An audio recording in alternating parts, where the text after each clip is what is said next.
એક આંત્રપ્રિનોર નામના બિઝનેસવુમન. તેમની એક સરસ વાર્તા છે કે આંત્રપ્રિનોર એટલે કે બિઝનેસવુમન. તે બિઝનેસવુમનનું અર્થમાં નામ તો એ જ હતું કે સારા બ્લેકેટ. તેમને તેમના એક જીવનની રોજનીશની અંદર એક સરસ વાત કહી છે, તેમની ડાયરીની અંદર લખી હતી તેમને કે મારા નાનપણનો એક સર્વશ્રેષ્ઠ પ્રસંગ છે કે જે લોકોને તેમની પ્રેરણા સૂચવે છે. પ્રેરણા એટલે તેમનું ઉદ્દેશ્યતા સૂચવે છે. તો સ્ટાર્ટ કરીએ તો તેમને તેમના પિતા દર અઠવાડિયામાં જ પૂછતા કે દીકરી સારા, તું આ અઠવાડિયામાં કેટલા દિવસ નિષ્ફળ ગઈ? તે જવાબ ના આપી શકે, તેથી તે સપોઝ ઉદાસ થઈ જતા.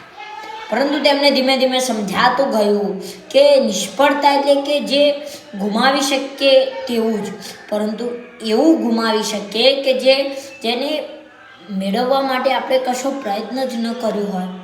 એટલે જ કહું છું કે પ્રયત્ન કરો, પ્રયત્ન કરતા શીખો. જો તમે પ્રયત્ન કરશો તો જ તમે આગળ વધશો. અને તેમને સમજાતું ગયું કે પ્રયત્ન કર્યો જ ના હોય તો તે વસ્તુ નથી જ મળવાની. તો આજથી જ શરૂઆત કરો. પ્રયત્ન કરશો તો જ સફળતા મળશે, પરંતુ હા, પ્રયત્નની યોગ્ય દિશા મળશે તો જ પ્રયત્ન ચોક્કસપણે સફળ થશે. નમસ્કાર.